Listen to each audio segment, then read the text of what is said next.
1.500 είναι χρήματα της Ευρωπαϊκής Ένωσης που θα μπορεί να αξιοποιήσει ο παραγωγός για παροχή συμβουλευτικών υπηρεσιών από τους λεγόμενους γεωργικούς συμβούλους. 3 φορές στη διάρκεια της ΚΑΠ, επί 1.500-4.500. Δεν είναι λεφτά που θα φύγουν από την τσέπη του παραγωγού, είναι λεφτά που επιδοτούνται. Άρα λοιπόν, αυτές οι συνέργειες και αυτή η συνεισφορά, οι συνέργειες μεταξύ παραγωγών και άλλων φορέων θα μπορούν πολύ απλά αύριο, αν συμπιστεί αυτό το μέτρο, να γίνουν πράξεις και να βελτιωθεί το κόστος, να μειωθεί το κόστος της παραγωγής. Άρα, και λυπάμαι που αυτή τη στιγμή υπάρχουν παραγωγοί εδώ μέσα, υπάρχουν επιστήμονες, αλλά άνθρωποι που θα προωθήσουν αυτές τις πολιτικές δεν υπάρχουν στο Ακροατήριο. Να συμπληρώσω λίγο και να κάνω και κάποιες τεχνικές ερωτήσεις, αφού συγχαρώ την ομάδα του Λευθιάγε και τις συνέργειες που κάνει. Μάλλον θα απευθυνθώ στον Δημήτρη, που θα πω εντός παρενθέσεως κάτι πολύ σημαντικό. Χαίρομαι ιδιαίτερα που στο Ινστιτούτο Συγγυρών είναι ο γιος του κ. Κατσαντώνη. Τον έχω γνωρίσει αυτό το κ. Κατσαντώνη και όσοι παλιότεροι έχετε γνωρίσει την καταπληκτική δουλειά που έκανε το Λευθιάγε με τις καταπληκτικές βιβλίες που έβγαλε, νομίζω ότι καταλαβαίνετε τι εννοώ. Αυτό το έργο, Δημήτρη, τελειώνει σχεδόν τελείως. Τι σκέψεις υπάρχουν να συνεχιστεί με περισσότερες συνέργειες με παραγωγούς? Δεν μιλάω για χρηματοδότηση, μακάρι να μπορέσει να έρθει χρηματοδότηση και να συνεισφέρουν και εν μέρει και οι παραγωγοί. Πρώτον, τι προοπτικές υπάρχουν στη συνέχιση αυτού του έργου, και μια πολύ τεχνική ερώτηση. Υπάρχουν δεδομένα για τη σχέση λίπανσης της ποικιλίας Ρονάλντο με την απόδοσή της? Η ερώτηση μου αυτή έχει να κάνει με μια υποερώτηση που λέει με ποια κριτήρια δόθηκε η λίπανση στα συγκεκριμένα γραμματικά. Για να βοηθήσω λίγο, με ανάλυση εδάφους ή και με επιπλέον συμπληρωματικά κριτήρια από την τεχνολογία που χρησιμοποίησατε για να γίνει διακριτό στο Ακροατήριο? Ευχαριστώ. Να ξεκινήσω από το τελευταίο. Να ξεκινήσω λίγο από το τελευταίο, την τεχνική ερώτηση. Επειδή θέλαμε να είναι συγκρίσιμα τα στοιχεία από αγρούς με τις συνήθεις πρακτικές που εφάρμοσε ο κ. Βασίλας, οδηγηθήκαμε περίπου στα επίπεδα του παραγωγού. Η μεταβλητή λίπανση έγινε μέσα στο ίδιο το χωράφι, όπου παρουσιάστηκαν οι 3 ζώνες. Είπαμε κανονικό το λίπασμα, το πράσινο, εκεί που είναι αυτό που θα ρίξει ο παραγωγός, στο κόκκινο εκεί που θα πέσουμε, θα ρίξουμε παραπάνω, και στο μπλε εκεί που θα πρέπει να πέσει λιγότερο λίπασμα. Έτσι έγινε η εξοικονόμηση της αζωτοκολίπανσης. Δεν πήγαμε σε... Αυτό είναι στο επόμενο στάδιο που έχουμε στο μυαλό μας, γιατί αυτή ήταν η επαρχή. Εδώ νομίζω τα ξέρουμε, 2 χρόνια ουσιαστικά γεμάτα, 2 χρόνια δεν φτάνουν σε τέτοιες δουλειές, ειδικά όταν έχουν μέσα χώμα και όταν έχουν παραλλακτικότητες εδάφους κτλ. Τώρα, στο πώς θα το συνεχίσουμε. Εδώ με τη Διευθύντρια έχουμε κάνει κάποιες συζητήσεις. Υπάρχουν κάποιες εσωτερικές χρηματοδοτήσεις που έχουμε στο Λιβό Δήμητρα, κάπως από παραγόμενα έσοδα. Θα τις συνεχίσουμε τουλάχιστον 1-2 χρόνια για να την προχωρήσουμε παρακάτω, να δούμε κάποια σημεία που μπορούμε να βελτιώσουμε, κάποια σημεία καινούργια όπως την βασική λίπαση που θέλουμε περισσότερο δουλειά, όπως ή θέλουμε και με το harvester του Jeep που έχει GPS πάνω. Το είχαμε συζητήσει κιόλας, οπότε έχουμε στο μυαλό μας να μην μείνει, γιατί αν θα μείνει στα χαρτιά και στα ντουλάπια θα είναι ένα αποτυχημένο πρόγραμμα.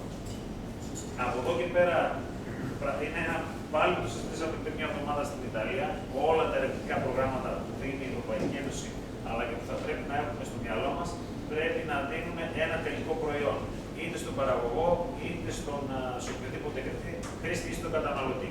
Πρέπει και να μην σταματάνε σε ένα paper, σε μια εργασία ή σε μια ανακοίνωση σε ένα συνέδριο. Ιδιαίτερα, αν μου επιτρέψεις, πρέπει να προχωρήσετε στην πρόβλεψη της περιβουλάριας. Αυτό έχει γίνει με τα δύο, και στα δύο προγράμματα, αλλά και ειδικά με το Rise Guard. Είναι κάτι το τελειώσαμε. Οικονομικά εύκολο, τεχνολογικά πολύ εύκολο. Θα συζητήσουμε μετά κάποιες προτάσεις. Υπάρχουν ολοκληρωμένα μετεωρολογικά δίκτυα στην περιφέρεια, στους 7 νόμους της περιφέρειας της Αγροτικής, αλλά το πιο σημαντικό είναι να συνεχιστεί με περισσότερη συμμετοχή παραγωγών. Και να πω και κάτι άλλο που τονίστηκε. Οι ριζάδες της Θεσσαλονίκης τεχνολογικά είναι πολύ ψηλά. Σίγουρα. Και αυτό πρέπει να το εκμεταλλευτείτε. Ακριβώς. Ήδη το κάνουμε. Και να βοηθήσουν όσο περισσότεροι μπορούν στις προσπάθειές σας. Επειδή το πρόγραμμα γράφτηκε το Rise Guard, που τελείωσε με επιτυχία, γράφτηκε το 12. Τέλη του 12. Έτσι, με αρχές του 13. Στην τεχνολογία, όταν μιλάς για 3 με 4 χρόνια πίσω, είναι σαν να μιλάς τουλάχιστον 10 χρόνια σε οτιδήποτε άλλο τομέα. Δηλαδή, αυτή τη στιγμή, αν έγραφα από την αρχή το Rise Guard, θα το έγραφα εντελώς διαφορετικά. Διότι αυτή τη στιγμή αγοράζεις ένα Raspberry με 40 ευρώ και σου κάνει όλη τη δουλειά, ενώ μπλεχτήκαμε με τα δίκτυα και δηλαδή θα μπορούσαμε να το κάνουμε πιο εξατομικευμένο κάθε σύστημα. Αυτό είναι στο πρόγραμμα, δεν θα το παρατήσουμε, να το συνεχίσουμε να το δουλεύουμε. Καλή συνέχεια. Και στη διάθεση σας. Να πω κάτι. Οι αποφάσεις οι πολιτικές δεν λαμβάνονται από τα ερευνητικά ιδρύματα ή από τα πανεπιστήμια. Αυτό που πρέπει όλοι να κάνουν, οι παραγωγοί γενικότερα, είναι να στείλουν τις προτάσεις και τις σκέψεις τους κάτω στο Υπουργείο της Ανάπτυξης για να ενταχθούν αυτές οι δράσεις στα πάνω. Εδώ, ό,τι και να λέμε λίγο πολύ, εκεί χρειάζεται να γίνει η ποιήση. Η ποιήση εκ μέρους των παραγωγών, κατά τη γνώμη μου, δεν πρέπει να είναι μόνο εντάξει, μείωση ρήμασμάτων κτλ. Πρέπει να πάνε και σε καινούργια θέματα πίεσης. Δηλαδή, να μπουν στα ΠΑ του Υπουργείου οι νέες τεχνολογίες, ώστε να μπορεί να τις χρησιμοποιήσει ο παραγωγός. Μέχρι τώρα δεν έχει πει κάτι να πει. Και όσον αφορά με τις τιμές, εντάξει, εγώ το καταλαβαίνω, αλλά πρέπει να σας πω ότι οι τιμές σε μια ελεύθερη αγορά, σε μια παγκοσμιοποιημένη κοινωνία γενικότερα, όταν είσαι μικρός και έχεις λίγη παραγωγή, οπωσδήποτε έχεις πρόβλημα. Γι' αυτό χρειάζεται λοιπόν κάτι που εμείς οι Έλληνες δεν το έχουμε πάρα πολύ. Γιατί είμαστε λιγάκι ατομικιστές. Υπάρχει τώρα, θα πω τώρα, ή υπάρχουν συνεταιρισμοί, ένα σωστό συνεταιρισμό ή ακόμα και ενωμένοι συνεταιρισμοί, ομάδες παραγωγών. Παλιά έπρεπε να έχει 20 άτομα σε μια ομάδα παραγωγών. Τώρα, επειδή λίγο πολύ δεν μπορούσαν να βρεθούν 20 φίλοι εντός εισαγωγικών, νομίζω ότι θα αλλάξει το νομικό πλαίσιο να πάει σε 10. Άρα μπορούμε να επηρεάσουμε την αγορά και να μην είμαστε πάντα είτε μέσω συνεταιρισμών είτε μέσω ομάδων και να μην εξαρτώμαστε πάντα από τους εμπόρους. Επομένως, η εκτίμηση δική μου είναι ότι μπορεί ο παραγωγός να έχει τιμή προϊόντος καλύτερη από ό,τι έχει σήμερα. Αυτή είναι, αλλά για να γίνει αυτό, και κάτι άλλο που ήθελα να πω γενικότερα. Αυτή τη στιγμή το κράτος και πολλά κράτη δεν επενδύουν στην έρευνα. Σε άλλες χώρες, όπως ξέρετε, όλα αυτά τα προϊόντα της έρευνας γίνονται μέσα, επενδύονται μέσα είτε από εταιρείες ιδιωτικές, είτε από συνεταιρισμούς, οτιδήποτε άλλο. Λέει: έχω ένα πρόβλημα Α. Το προκυρήσω σε επίπεδο ανταγωνιστικό και ποιος μπορεί να μου το λύσει. Δεν πάνε πάντα στο κράτος και πάντα να λέμε στο κράτος δώσ' μας χρήματα κτλ. Αυτό πρέπει σιγά σιγά να αλλάξουμε λίγο έτσι, λίγο όλοι μας. Και βέβαια βασικά δεν μιλάω βέβαια για τους συνεταιρισμούς οι οποίοι έχουν κάποια προβλήματα. Αλλά και εδώ πέρα δεν υπάρχει βιομηχανία στη χώρα μας που να επενδύει στην έρευνα. Αυτό είναι το μεγάλο μας πλεονέκτημα. Έτσι, η δική πρωτοβουλία για επένδυση στην έρευνα, όχι θέλουμε μόνο να επιτύχουμε κάποιο κέρδος. Αυτό είναι το μεγάλο λάθος. Αλλά σιγά σιγά θα αλλάξει η νοοτροπία και αυτή. Γιατί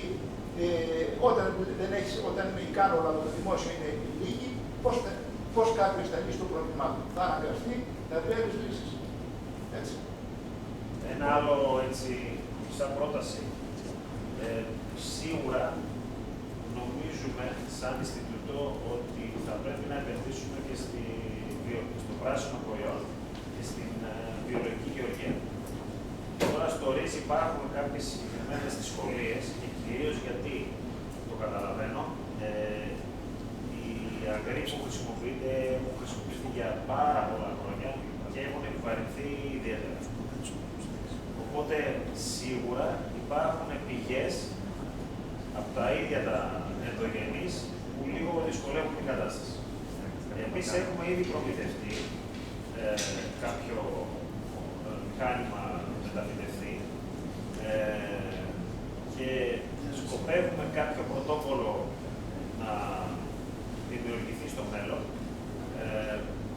και να δούμε μέσα από το βιολογικό προϊόν να μπορείτε να έχετε ένα πιο καλύτερο εισόδημα. Αλλά σίγουρα θέλει κάποια δουλειά και σίγουρα η περιοχή της Θεσσαλονίκης και των Σερών που είναι παραδοσιακά οριζοπαραγωγικές, έχετε κάποια δυσκολία στους ενδογενείς παράγοντες που όταν μια περιοχή είναι 50 χρόνια ρύζι, σίγουρα έχει μαζέψει όλα τα ζυζάνια και όλες τις ασθένειες. Και για 2 χρόνια βέβαια, για να κάνει συναλλαγικό προϊόν, αν για 2 χρόνια ακολουθεί τους κανόνες της ποιοτικής γεωργίας, ας πούμε, μπορεί να μεταπηδήσει από τη συμβατική γεωργία για σύνδεση και πίσω. Αν και 2 χρόνια, όπως η Λάση Κατέρικη, έχει προστολίσει. Απλά δηλαδή η ιδέα μου στις σφαίρες, που παραδείγματος χάρη τώρα ξαναξεκινεί, γιατί ήταν παρεθμένοι οι ριζοκαλλιέργειες, τώρα φτάσανε γύρω στις 5-6.000 θέματα. Εκεί έχουν κάποιο αβαντάζ σε σχέση με εσάς. Γιατί δεν είναι περιοχές οι οποίες έχουν τόσο πολύ κόκκινο, τόσο πολύ κουμπρίτσα, πυρικουλάρια, όλα αυτά, η μονοκαλλιέργεια που έχετε. Σίγουρα δυσκολεύει την βιολογική γεωργία, αλλά δεν είναι άδικο να πηγαίνω στο σούπερ μάρκετ και να αγοράζω πακιστανικό ρύζι βιολογικής γεωργίας, το οποίο, να σας πω την αλήθεια, το τρέξαμε στο Ινστιτούτο για μικοτοξίνες και ήταν full μικοτοξίνες, άρα γλιτώνω από τις τοξίνες των αγροχημικών, αλλά παίρνω τις μικοτοξίνες που είναι παρόμοια, μπορεί και χειρότερες. Το φακελάκι έγραφε σε να πάρει, είχε πιστοποίηση. Ναι, είχε πιστοποίηση. Η πιστοποίηση όμως δεν είναι για τις μικροτοξίνες, είναι ότι δεν έχει. Έχετε δίκιο. Λοιπόν, γιατί τα βάζω σε σαπιοκάραβα, τα φέρουν εδώ, μέχρι να τα φέρουν εδώ, μέσα στις υγρασίες, σαπίζουν και δημιουργούν οι μικροτοξίνες. Η πιστοποίηση όμως που παίρνουν είναι μόνο για ότι δεν έχουν ψεκαστεί. Δεν είναι για τις μικροτοξίνες, γιατί δεν τις ελέγχουμε, δεν ελέγχουμε. Έρχεται αυτό που είπα ο ελεκτικός μηχανισμός και αυτό είναι πέταμα. Πέταμα γιατί έχει, εντάξει, μπορεί να μην έχει φάρμακα, αλλά όταν έχει τοξίνη που είναι νεφροτοξική ή πατοτοξική και καρκινογόνη, τότε εμένα δεν μου κάνει καμία διαφορά στην κατανάλωση. Ας πάρω και από το κανονικό. Από το ψεκασμένο. Μπορεί να είναι και καλύτερο, όχι οι μικροτοξίνες, ανάλογα στα επίπεδα που είναι. Γιατί όσο να είναι, μπορεί να φτάσουν σε κάποια επίπεδα που είναι πραγματικά τραγικά. Και μετά, δηλαδή, δεν σημαίνει το οικολογικό, το βιολογικό προϊόν. Οικολογικό, βιολογικό είναι πολύ δύσκολο να επιτευχθεί. Είπαμε, ειδικά στην περιοχή σας, το καταλαβαίνω και θέλει να δουλέψουμε και είναι στα σχέδια του Ινστιτούτου. Δεν είναι να τα βαφτίσουμε. Και στο Πακιστάν αυτό τώρα για βαφτίσια θα πέφτουν. Θέλω να κάνω λίγο μία, αν μου επιτρέπετε, ίσως καταχρώμε λίγο τον χρόνο. Κάτι πολύ σημαντικό που υπόθηκε, αλλά υπόθηκε και θα φύγουμε χωρίς να το θυμόμαστε. Είπε ο κύριος Βυζαντινόπουλος μία λέξη, αποτύπωμα άνθρακα. Αποτύπωμα άνθρακα προσθέτω εδώ και αποτύπωμα νερού. Αυτές οι δύο σε εισαγωγικά πιστοποιήσεις, αν υπάρχουν στο προϊόν, σε ένα προϊόν ολοκληρωμένης διαχείρισης, η τιμή που θα πάρει σε σοβαρές αγορές είναι πολλαπλάσια, και το λέω με επίγνωση του βιολογικού προϊόντος. Είναι δύσκολο να καθορίσουμε, να μετρήσουμε και να αποτυπώσουμε το αποτύπωμα άνθρακα, αλλά είναι κάτι που μέσα στην επόμενη 5 με 10 χρόνια περίοδο θα τεθεί από την νομοθεσία. Να το έχουμε και αυτό υπόψη μας. Να βλέπουμε τι γίνεται στο μέλλον και να προετοιμαστούμε στο παρόν. Χάρηκα ιδιαίτερα που το τόνισες. Αποτύπωμα άνθρακα. Ο άνθρακας είναι νομισματική άρα. Η παραγωγή, το κόστος παραγωγής και όλες οι εισρωές θα μεταφράζονται σε πόσο άνθρακα στείλαμε προς τα πάνω ή δεσμεύσαμε στο έδαφος. Το μεγάλο πρόβλημα με τα ελληνικά εδάφη, ένα από τα μεγάλα προβλήματα, είναι η μικρή οργανική ουσία.